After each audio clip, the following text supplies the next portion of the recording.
Bem-vindos à nossa análise de hoje. Vamos explorar alguns pontos bem específicos e importantes do direito penal brasileiro, tá? A gente vai usar como guia um material de estudo para concurso, aquele de escrevente do TJSP. Temos aqui definições da lei, alguns conceitos explicados e até umas decisões-chave dos tribunais superiores, tipo STJ, STF. O nosso foco hoje vai ser em duas categorias de crimes que, olha, costumam gerar bastante dúvida, né? Os crimes contra a fé pública, que mexem com a confiança em documentos, símbolos, e também os crimes contra a administração pública, aqueles que afetam o funcionamento do Estado, a moralidade, sabe? Tanto os cometidos por funcionários públicos quanto por particulares. Exato. A ideia aqui é justamente essa, é destilar o que é essencial mesmo dessas fontes. Clarear as diferenças, sabe? Aquelas que mais importam. E destacar os detalhes que, no fim das contas, fazem a diferença para um entendimento mais sólido, né? Principalmente para quem está estudando para uma prova. Vamos direto ao ponto sobre o que realmente interessa nesses temas.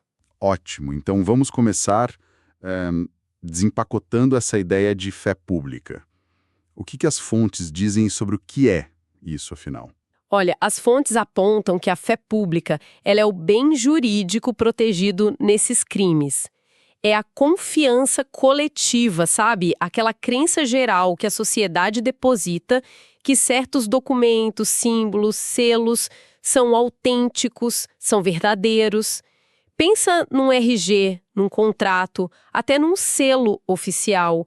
Quando alguém falsifica isso, é essa confiança de todo mundo que fica abalada, né? Sempre causa alguma confusão é a diferença entre falsidade material e falsidade ideológica. Como é que as fontes esclarecem essa distinção? Essa distinção é fundamental, fundamental mesmo. A falsidade material, que está lá nos artigos 297 para documento público e 298 para particular, né? Ela ataca a forma física do documento, a aparência dele. É tipo criar um documento do zero, imitando um verdadeiro, ou então pegar um que existe e alterar, rasurar, apagar, adicionar alguma coisa na estrutura externa dele. Pensa em mudar a data de validade num documento, por exemplo.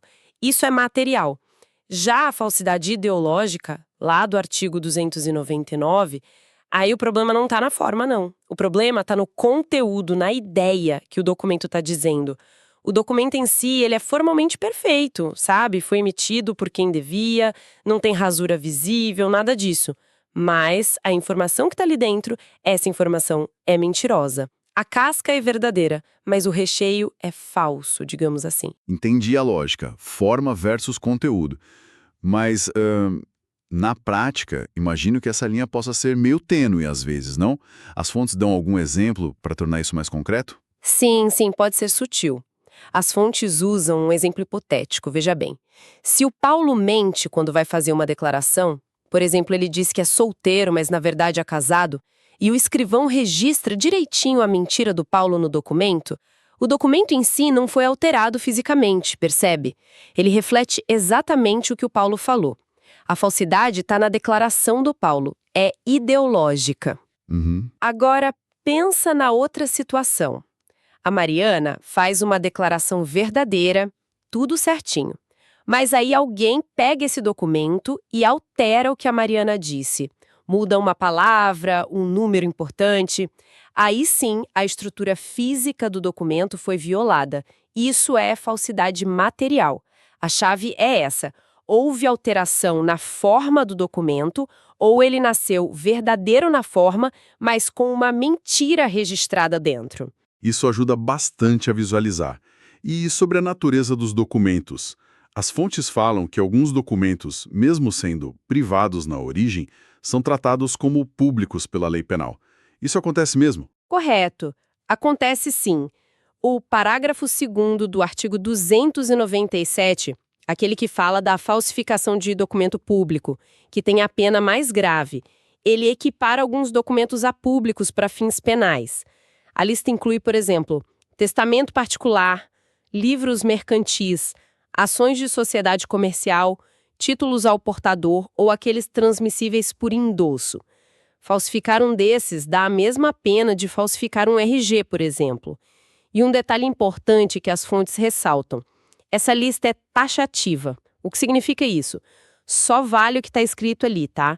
Não dá para incluir outros documentos por semelhança, por analogia. É aquilo e pronto. Taxativa, tá. E os onipresentes cartões de crédito ou débito, como é que eles ficam nessa história toda? Bom ponto que as fontes abordam. O artigo 298, que é o da falsificação de documento particular, tem um parágrafo único, e ele equipara expressamente o cartão de crédito ou débito a documento particular. Então, falsificar um cartão, a pena é a do crime de falsificação de documento particular, não a do público, viu? Entendido. Outra dupla que sempre gera dúvida. Falsa identidade, lá do artigo 307, versus uso de documento falso, do 304. Qual o pulo do gato para não confundir os dois? Olha, o pulo do gato é o seguinte: a pessoa usou um documento alterado, um documento falso, para mentir sobre quem ela é? Se a resposta for sim, aí é uso de documento falso, o 304. Agora, se ela só mentiu, se apresentou com o nome de outra pessoa verbalmente, ou preenchendo um formulário simples, mas sem apresentar um documento falso para provar aquilo, aí é falsa identidade, o 307. A presença ou não do papel falso é que faz a diferença aqui, tá? Ah, então a chave é o documento físico falso sendo usado. Exato. E sobre isso, as fontes até citam a súmula 522 do STJ, do Superior Tribunal de Justiça, lembrando que súmula é um resumo de entendimento do tribunal, né? Essa súmula diz que se atribuir falsa identidade perante a polícia é crime, sim, mesmo que a pessoa alegue que fez isso para se defender, para autodefesa. O STJ entende que o direito de autodefesa não inclui mentir sobre a própria identidade para a autoridade policial. Falando em súmulas, tem aquela famosa súmula 17, também do STJ, que relaciona a falsificação com estelionato. Como é que funciona essa relação? Parece complicado. Parece. Mas a ideia é até que simples quando a gente pega a lógica. A súmula 17 fala da absorção, quando um crime engole o outro. Ela diz assim: quando o falso se exaure no estelionato, sem mais potencialidade lesiva, é por este absorvido. Traduzindo isso, se alguém falsifica um documento com um único objetivo, que é dar um golpe, cometer um estelionato, e depois que o golpe é aplicado, aquele documento falso não serve para mais nada, não tem mais como prejudicar ninguém, aí a pessoa responde só pelo estelionato. O crime que foi só um meio à falsificação é absorvido pelo crime fim, que foi o estelionato. Uhum. As fontes dão algum exemplo prático disso para ficar mais claro? Dão sim. O exemplo clássico que sempre aparece é o de falsificar recibos médicos só para conseguir uma restituição maior no imposto de renda, sabe? Fraudar a declaração. A pessoa usa os recibos falsos ali na declaração e pronto, acabou a utilidade deles. Nesse caso, a pessoa responderia só pelo crime fiscal, que é uma forma de estelionato, e não pela falsificação também. A lição-chave aqui, especialmente para quem estuda para a prova, é avaliar se o documento falso teve vida útil depois do golpe principal. Se não teve, a tendência é o estelionato absorver. Mas se aquele documento poderia ser usado de novo para outras coisas, aí a história muda, pode ser concurso de crimes. Muito bom esse resumo, bem claro. Agora, vamos mudar um pouco o foco, né? Entrar no segundo bloco.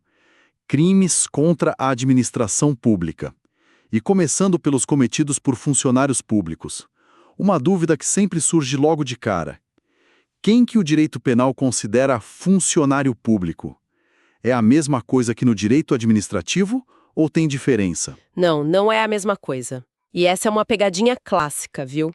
O conceito penal que está lá no artigo 327 do Código Penal, ele é bem mais amplo. Muito mais amplo. Não é só quem tem cargo ou emprego público formal, carteira assinada pelo governo, digamos assim. Inclui também quem exerce função pública, mesmo que seja só por um tempo, temporariamente, ou até sem receber salário. Voluntário, por exemplo. Ah, então vai além do servidor concursado. Muito além. E o parágrafo 1º desse artigo 327 ainda estende mais. Ele equipara a funcionário público quem trabalha em entidade paraestatal. As fontes até citam o famoso Sistema S, né? SESI, SENAI. E olha que importante, quem trabalha para a empresa contratada ou conveniada para executar uma atividade típica da administração. O exemplo que todo mundo dá é o do médico de hospital particular, mas que está atendendo pelo SUS naquele momento por causa de um convênio. Naquele atendimento específico pelo SUS, ele é considerado funcionário público para fins penais. Até jurado em tribunal do júri e advogado da ativa, aquele nomeado para defender quem não pode pagar, entram nesse conceito amplo do Código Penal. Nossa, realmente o guarda-chuva é bem grande. E se o crime for cometido por alguém que está numa posição de chefia, um diretor, um assessor, isso muda alguma coisa na pena? Isso se o autor do crime for ocupante de cargo em comissão ou de função de direção ou assessoramento. Isso vale para órgãos da administração direta, indireta, sociedade de economia mista, empresa pública, fundação. A lógica é que quem tem mais poder, mais confiança depositada, também tem um dever maior de agir corretamente, né? A responsabilidade aumenta. Certo. As fontes também mencionam uma classificação, falam em crimes funcionais próprios e impróprios. O que isso quer dizer na prática? É uma classificação mais teórica, doutrinária, mas ajuda a entender a estrutura de alguns crimes. O crime funcional próprio ou puro é aquele que só existe se for cometido por funcionário público. Se quem pratica a ação não for funcionário público, o fato é atípico, ou seja, não é crime nenhum. O exemplo clássico é a prevaricação do artigo 319. Só funcionário público pode prevaricar. E o impróprio? Já o crime funcional impróprio, ou impuro, ele também exige que o autor seja funcionário público para ser aquele crime específico. Mas, se quem praticou a conduta não for funcionário, o fato ainda pode ser crime, só que vai ser desclassificado para um crime comum, um outro tipo penal. O exemplo que as fontes dão é o peculato furto, que está no artigo 312, parágrafo 1º. Se o funcionário subtrai um bem da repartição usando a facilidade do cargo, é peculato furto. Agora, se um particular, um estranho, entra lá e furta a mesma coisa, aí não é peculato, é furto comum do artigo 155. Percebe a diferença? O fato continua sendo crime, mas muda o nome e a pena. Entendi. Um só existe com funcionário, o outro vira outro crime se não for funcionário. Certo. E dentro desses crimes de funcionários, as fontes destacam 4 como principais, né? Peculato, concussão, corrupção passiva e prevaricação. Vamos passar rapidinho pelo essencial de cada um. Começando pelo peculato, artigo 312. Vamos lá. O peculato, na sua forma principal, que está no caput, na cabeça do artigo 312, acontece quando o funcionário público se apropria ou desvia dinheiro, valor ou qualquer bem imóvel, seja público ou até particular que esteja sobre a guarda da administração e do qual ele tenha posse em razão do cargo. A chave aqui é essa, ele tem a posse legítima do bem por causa da função que exerce e aí ele abusa dessa posse para pegar para si ou para outra pessoa. Certo, a posse em razão do cargo é fundamental. E as variações que as fontes citam? Peculato furto, culposo... Isso, o peculato tem várias caras, digamos assim. Além dessa apropriação ou desvio por quem já tem a posse, que é o peculato apropriação ou peculato desvio do caput, a gente tem o peculato furto, no parágrafo 1º.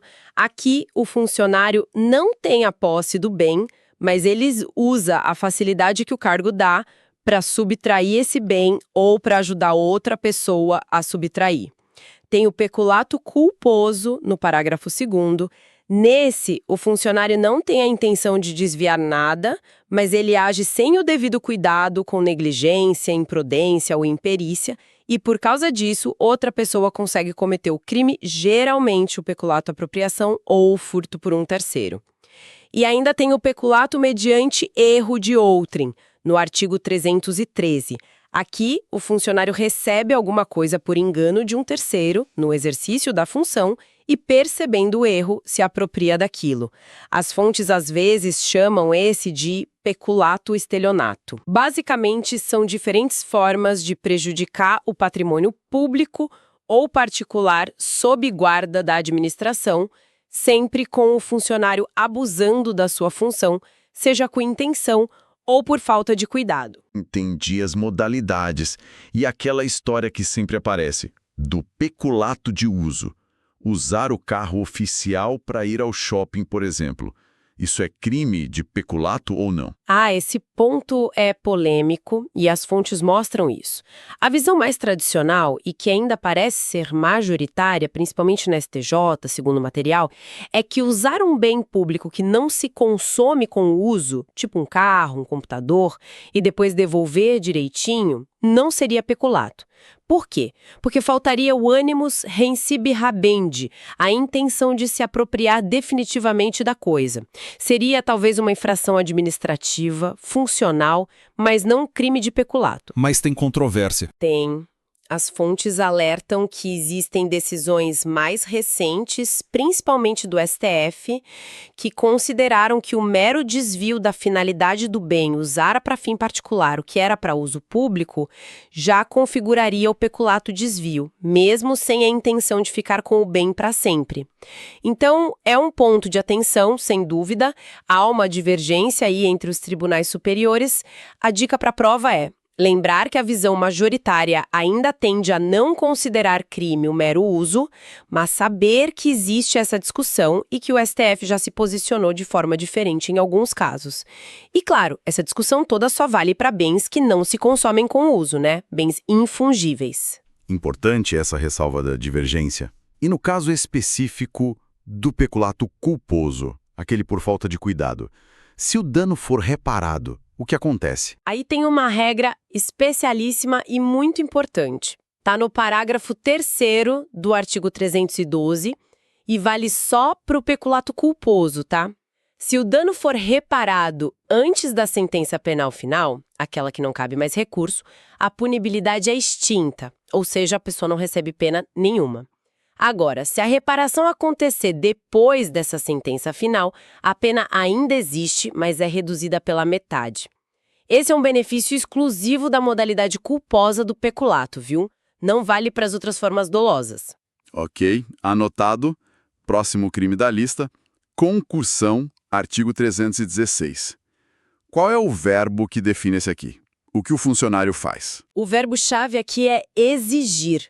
O funcionário público exige para ele mesmo ou para outra pessoa uma vantagem indevida por causa da função que ele exerce. É uma imposição, uma ordem, mesmo que às vezes venha disfarçada. As fontes costumam diferenciar da concussão da extorsão comum.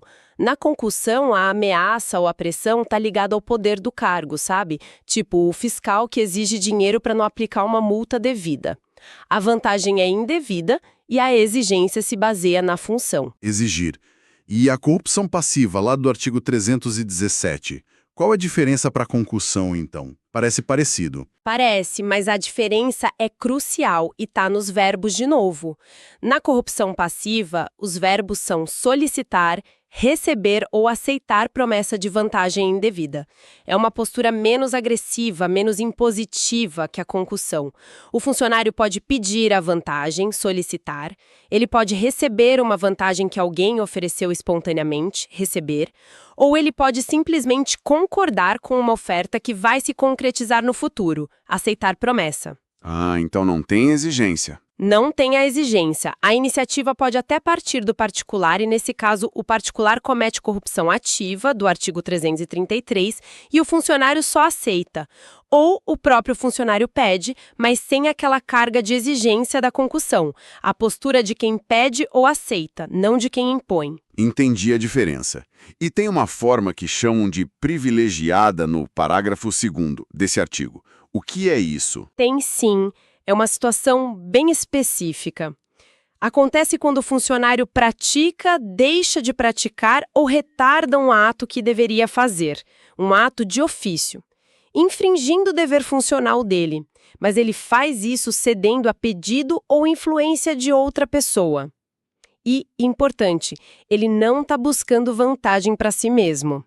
É o famoso dar um jeitinho a pedido de um amigo, de um político, de alguém influente. A pena nesse caso é bem mais branda, por isso chamam de privilegiada. Certo. Para fechar esse quarteto principal de crimes de funcionários, a prevaricação, artigo 319. O que caracteriza ela? Aqui, o funcionário também age contra a lei ou retarda ou deixa de fazer o que devia. Mas a motivação é diferente. Na prevaricação, ele faz isso para satisfazer um interesse ou sentimento pessoal. Pode ser vingança, pode ser amizade, pode ser para se beneficiar de alguma forma, não necessariamente econômica, tipo preguiça, comodismo, qualquer interesse ou sentimento que não seja um interesse público. Não precisa ter vantagem indevida envolvida, como na corrupção. O foco total aqui é na motivação pessoal do funcionário distorcendo a atuação dele. O dolo é específico, a intenção de satisfazer esse interesse pessoal. Exatamente, precisa desse dolo específico. E as fontes às vezes comparam com a condescendência criminosa que está no artigo 320.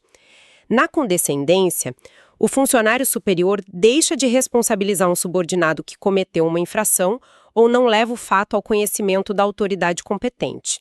Mas ele faz isso por indulgência, por pena, por clemência. A motivação é diferente da prevaricação. É uma espécie de pena do subordinado. Entendi a diferença na motivação.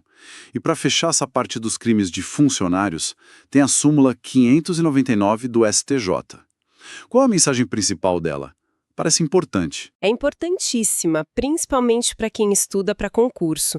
A súmula 599 diz que o princípio da insignificância é aquela ideia de que um dano muito pequeno, de valor irrisório, não justificaria a intervenção do direito penal. Esse princípio, via de regra, não se aplica aos crimes contra a administração pública. O STJ entende que a moralidade administrativa, a probidade são bens jurídicos tão importantes que mesmo pequenas lesões, pequenos desvios, pequenas apropriações já seriam graves o suficiente para justificar a punição criminal.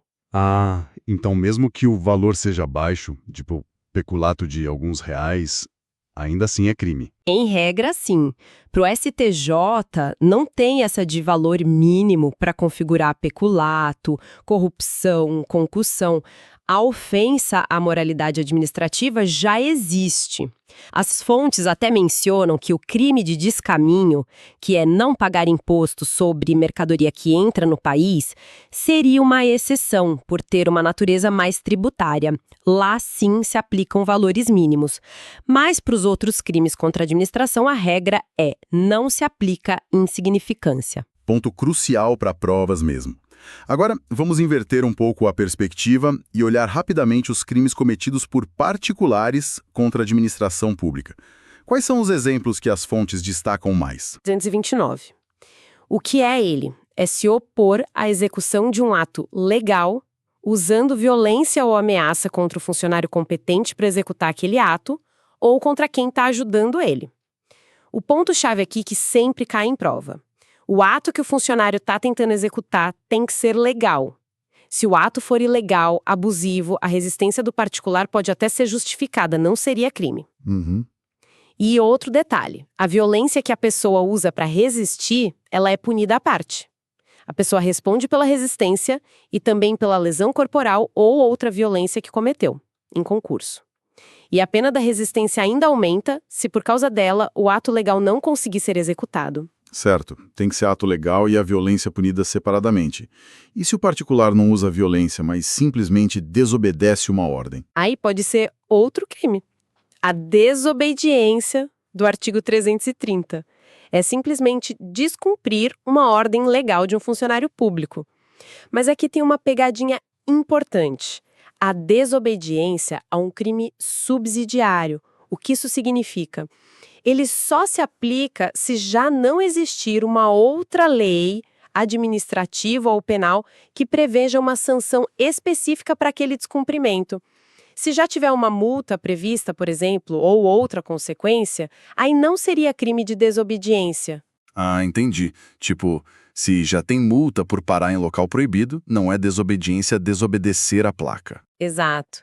E as fontes citam um exemplo interessante de uma decisão do STJ. O tribunal entendeu que descumprir uma medida protetiva da Lei Maria da Penha, tipo o agressor se aproximar da vítima quando estava proibido, não seria crime de desobediência. Por quê? Porque a própria Lei Maria da Penha já tem outros mecanismos para garantir o cumprimento, como pedir auxílio policial ou até decretar a prisão preventiva do agressor. Como já tem sanção específica, não entra a desobediência genérica do Código Penal. Faz sentido essa lógica da subsidiariedade. E o desacato, artigo 331, o que é? Desacato é ofender, humilhar, menosprezar um funcionário público quando ele está no exercício da função ou por causa dela. A ofensa tem que ter essa ligação com o cargo, com a função pública que a pessoa exerce. Pode ser com palavras, com gestos, com qualquer ato que demonstre esse menosprezo pela função pública exercida pelo funcionário. E olha que interessante, as fontes mencionam que até o outro funcionário público, se estiver de folga, pode cometer desacato contra um colega que está em serviço. Interessante. E para fechar esses exemplos de crimes de particulares, qual seria a contrapartida da corrupção passiva que a gente viu antes? A contrapartida é a corrupção ativa, que está no artigo 333. Aqui é o particular agindo. É o particular quem oferece ou promete uma vantagem indevida para o funcionário público. Para quê? Para que o funcionário faça alguma coisa, deixe de fazer ou atrase um ato de ofício, um ato que ele deveria praticar por causa do cargo.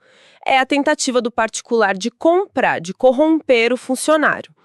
E um ponto muito importante sobre a corrupção ativa, ela é um crime formal. Formal, o que isso quer dizer? Quer dizer que o crime se consuma, ele acontece por completo no momento em que o particular faz a oferta ou a promessa da vantagem indevida.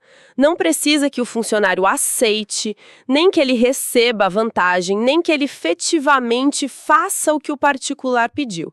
A simples ação de oferecer ou prometer já é suficiente para configurar o crime de corrupção ativa para o particular. Mesmo que o funcionário recuse na hora, o particular já cometeu o crime. Ufa! Realmente, quanta informação concentrada nesses tópicos. Vamos tentar recapitular os pontos mais chave que a gente viu, né? Vimos a diferença vital entre falsidade material, que mexe na forma do documento, e a ideológica, que ataca o conteúdo, a informação. Vimos aquele conceito penal super amplo de funcionário público, que vai muito além do servidor concursado.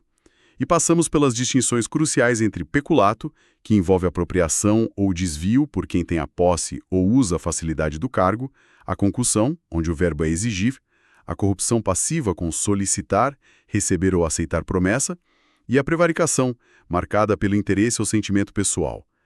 O foco nos verbos e nas intenções é essencial. E por fim, vimos como o particular também pode cometer crimes contra a administração, como na resistência a contrato legal, na desobediência, que é subsidiária, no desacato, ofensa ligada à função, e na corrupção ativa, a mera oferta ou promessa já consuma. Exatamente. O segredo para diferenciar esses tipos penais muitas vezes está mesmo nos detalhes, né? No verbo exato da ação descrita na lei, na condição do agente, é funcionário, não é, tem a posse do bem, se há ou não a exigência de uma vantagem indevida, qual foi a motivação real por trás da ação, interesse pessoal, indulgência, vantagem, e aquelas súmulas que a gente comentou, a 17, sobre a absorção do falso pelo estelionato em certas condições, e a 599, sobre a inaplicabilidade da insignificância nos crimes contra a administração, elas são guias fundamentais, né? Mostram como os tribunais superiores, como o STJ, interpretam e aplicam essas leis na prática.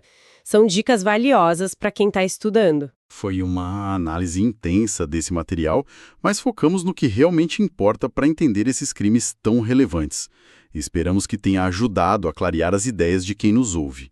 E para encerrar, como sempre, deixamos uma reflexão. Pois é, considerando essa definição penal tão elástica, tão abrangente de funcionário público que a gente viu lá no artigo 327, que pega desde o servidor de carreira até, por exemplo, o empregado de uma empresa terceirizada que está executando um serviço público típico, como limpar uma repartição ou atender numa recepção conveniada, fica uma questão para a gente pensar, né?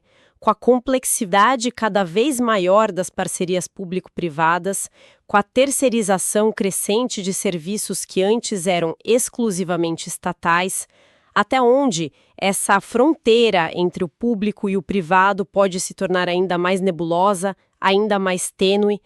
Será que pessoas que estão em funções formalmente privadas, mas que no dia a dia lidam com recursos públicos, com informações sensíveis do Estado, ou que tomam decisões que afetam diretamente o interesse público, será que elas poderiam se ver, talvez sem nem ter clareza disso, na posição de funcionário público por equiparação, para fins de responsabilidade penal? Isso poderia ampliar bastante o alcance desses crimes contra a administração pública, né? É uma reflexão sobre essas linhas que parecem cada vez mais móveis da responsabilidade penal dentro do Estado moderno, com suas novas formas de gestão e parceria. Algo para se pensar sobre as fronteiras da responsabilidade penal no contexto atual. Uma provocação excelente e muito pertinente para fechar nossa conversa de hoje. Fica o convite para todo mundo continuar explorando essas nuances tão complexas e, por que não dizer, fascinantes do nosso direito penal.